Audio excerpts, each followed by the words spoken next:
this video, I'll be reacting to one of the early uploads from the YouTube channel, the Game Theorists. I'm a huge fan of their work and I hope that you will like their videos as well. If you do like their videos, please consider showing support to them and just go in there and say hi. If you like my videos, please consider to like, share and subscribe to my channel. Subscribe to my channel, please. And comment down below if you have anything to share with us. Subscribe to my channel, please.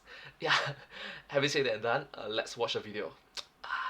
Okay, this video was back in 2013, right? So it's like 8 years ago. So if you attended the Overthinking It panel at SGC, you'd know that What am I doing here? Zelda 1 is my absolute favorite from the series. And in fact, it's really the only one from the franchise that I can just pop in and play at any given moment and enjoy no matter what. Which is funny, because when I was in elementary school, I totally despised it. Today it's hailed as a flawed masterpiece, as a prototype that would give way to much better games that would come much later. But what if I told you that it's not as flawed as you might think, and that the children it sired aren't as cherub-faced as you've come to believe? Wait, so I'm comparing two titles from the same franchise in this episode? Wow, this show really is a low-rent sequelitis ripoff. So Zelda 1... Ronnie, that's funny, that's really funny. ...has its problems. Really big problems that are stupid and silly and need to be fed dog food in the attic because they can't be shown in public. The translation is bogus, some of the puzzles are downright stupid, and Heil Hitler. Even so, it still makes a lot of cool design choices, even if the execution isn't spot on. Zelda 1 is all about exploration, and it bends over backwards to reinforce and reward a player for their exploration. From the get-go, you're just dropped into the middle of the map without any instruction, and the only way to learn about the game is through exploration. You'll probably wander around aimlessly and get your butt handed to you, but that's fine. The game balances its lack of direction by lowering its penalty for death. The game desperately doesn't want the player to be too afraid to explore uncharted territory, so dying 15 times in a row in the same dungeon isn't a terribly huge deal. You have infinite lives, so losing your No. Dying 15 times in the same dungeon is very discouraging.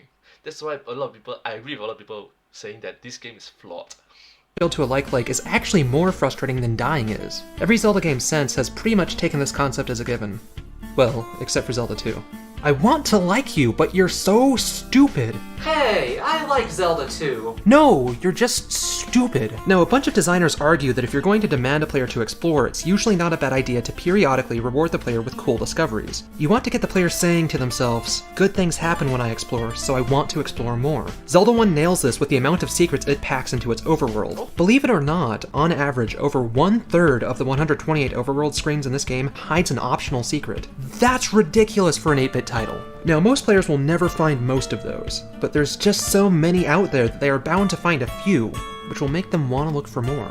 Another neat thing that reinforces exploration is that you can actually get the white sword, magic shield, and blue ring all before you ever set foot inside a single dungeon. No cheats, no glitches, just simply playing the game as it is right out of the box. Could you imagine rocking your second sword, tunic, and shield all before you complete your first dungeon in a Zelda game today? That'd be so weird and rad, right? And if you're feeling quite surly after getting these 3 items, you Oh my god, Link's is so strong, the muscle. can actually demolish Dungeon 2 before you ever stumble across Dungeon 1. What's that? You can't seem to find Dungeon 2? Yeah, neither could I on my first time through. No problem though, because the game will let you beat Dungeons 3 through 8 without ever having to blink an eye at 2. Oh, and if you want to do it that way, you should probably do Dungeon 6 after you do 7 and 8, because 6 is like the hardest freaking one. Seriously, I actually know people that just gave up on doing 6 their first time through the game, and went on their merry way beating 7 and 8 before going back to Dungeon 6. I was one of those people. This game is designed to allow for that much non-linearity. It's freaking sweet!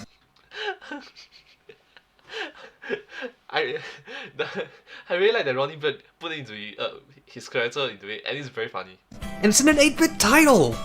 What? At the start of the game, you're just dropped into the middle of the map with no instruction. It's up to you to decide where to go, what to do, and when to do it. It's okay if you discover the dungeons out of order. It's fine if you want to do half of Dungeon 2 before hopping back to beat 1. Or if you want to complete 4 and 5 before finally going back and beating Dungeon 2. It all reinforces that central concept of exploration. And that's not all. Another thing that reinforces and encourages the whole idea of aimless exploration is that they don't really even give you a map. This layout in the upper left-hand corner gives you a general idea of where you are in the landscape, but it doesn't show you where anything else is. It's up to you to find the landmarks and take note of them. A bunch of people made hand-drawn maps on graph paper back in the day, which is pretty sweet, but it's actually not that hard to make an accurate mental map of everything.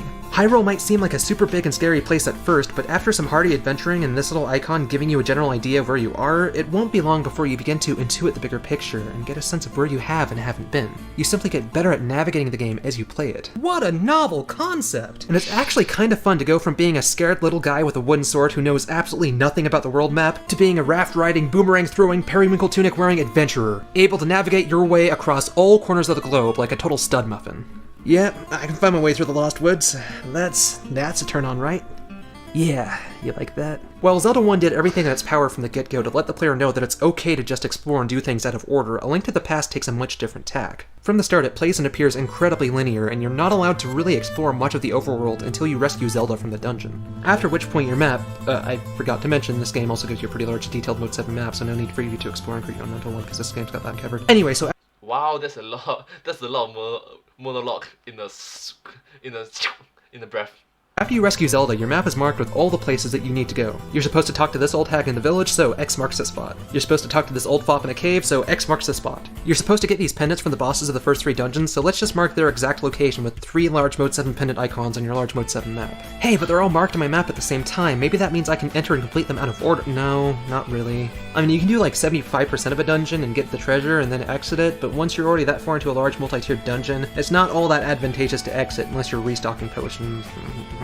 So after a few hours of a much more linear and streamlined quest, you get to the Dark World, and you have to beat the current dungeon before it shows you the location of the next. And after having to do everything up to this point in order, a player can reasonably deduce that you have to do these numbered Dark World dungeons in order as well. But no! Now for some reason, a third of the way through the game, A Link to the Past is finally letting you explore and do dungeons out of order, which would be rad, except it gives you every indication that you're still largely stuck on a linear track. And they even number the Dark World dungeons. Zelda, baby, you're giving me mixed messages! You shouldn't do that to a player!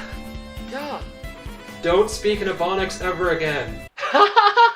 While it's not a terribly huge deal, and I'm one of the only 3 losers in the world who really care about any of this, you can see that A Link to the Past's design choices are quite a bit different from those of Zelda 1's. And in some cases, it can be argued that some of A Link to the Past's design choices conflict with each other. Right? Please don't hate me. I hate you. And another thing, Come on. in Zelda 1... Don't do that. It's very mean and disrespectful for people. I hate you. Don't do that. It's very mean. And most of the time, if you were stuck, exploring would fix that problem right quick. In A Link to the Past, though, there's no need for that silly exploration business. What is this, the 1980s? Wow. Just go to a fortune teller and drop a few rubies, you schmuck. It'll tell you exactly what you need to do or where to go without any ambiguity. Wait, what? A hint system in a Zelda game?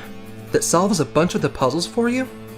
Wasn't the internet up in arms about this sort of thing being in the Ocarina of Time remake? But they conveniently forgot about the fortune and storytellers who provide a much similar service in this game? Seriously, I'm not stretching on this point. These guys do pretty much all the heavy lifting for you when it comes to solving the Book of Medora, Giant Bomb, Mushroom Zora, Moon Pearl, Agony, Well Chest, Blacksmith, and Graveyard puzzles in this game. That's a lot of puzzles. Why were the Sheikah Stones Satan, but the fortune teller is cool? Internet, I just don't get you. Goatsy. Zelda 1 also offered hints, which is probably where A Link to the Past got this idea. In Zelda 1, however, they were one of the many things that rewarded exploration, while in A Link to the Past it seems like the hints are in place to avoid exploration. If you don't really want to invest time into aimlessly exploring and finding things, you can just throw some rubies at these guys and they might throw you a bone back. Now, I'm not saying this is bad, in fact, I'm totally fine with there being a hint system in a game like this, but it's really obvious that these 2 games place value and emphasis on different things. Even Miyamoto himself talked about this. Regarding Zelda 1's development, he once said this: "We started to work on The Legend of Zelda at the same time as Super Mario Bros. And since the same teams did both games, we tried to separate the different ideas. Super Mario Bros. Should be linear. The Legend of Zelda should be the total opposite."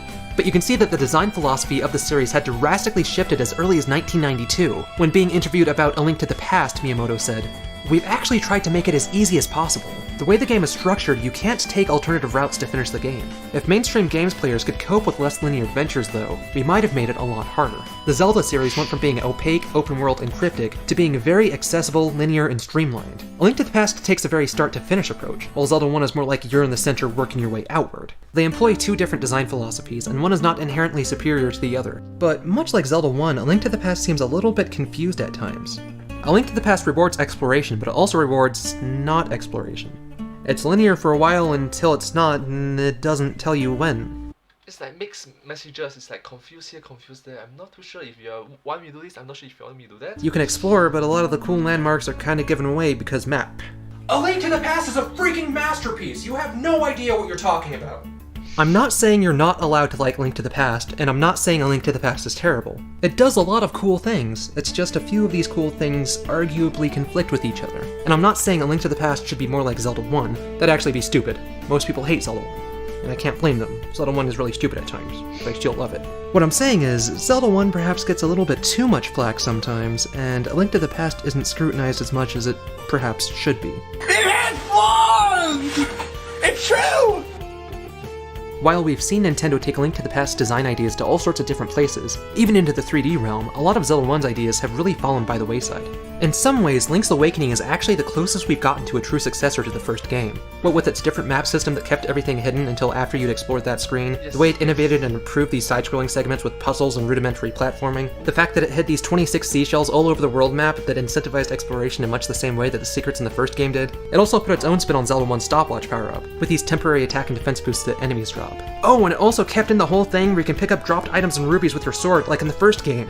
Why didn't Link to the Past have this? It's so much fun! Even so, I'd still say that Link's Awakening feels like it's much more closely related to A Link to the Past than it is Zelda 1. A lot of people argue that if you were to hand the very first Zelda game to a designer today, and tell them to make a sequel based only on that one game from the franchise, it'd probably look less like a post-80s Zelda title and more like Minecraft or Dark Souls. And I don't disagree with that sentiment. That being said, if Nintendo were to rush out and make a Zelda game like that, it'd be a stupid idea. Because as I said, nobody likes the first Zelda game, everybody loves A Link to the Past, Miyamoto's Jesus, and Sakurai is the Holy Ghost. Amen.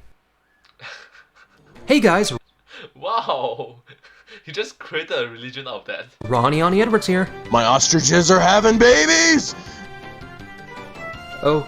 Okay. So I guess there are like 2 other guys that also do videos on this channel. You might want to check their stuff out. Specifically this one about how Zelda's official timeline is wrong. I don't know, I don't watch it. YouTube videos are stupid. Oh! It has flaws! It's true!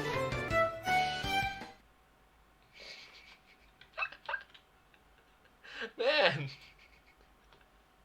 His video, Ronnie's video is really, I'd say, is really interesting and funny. It's very engaging. It really makes you think from a different point of view. And that's what I like about him.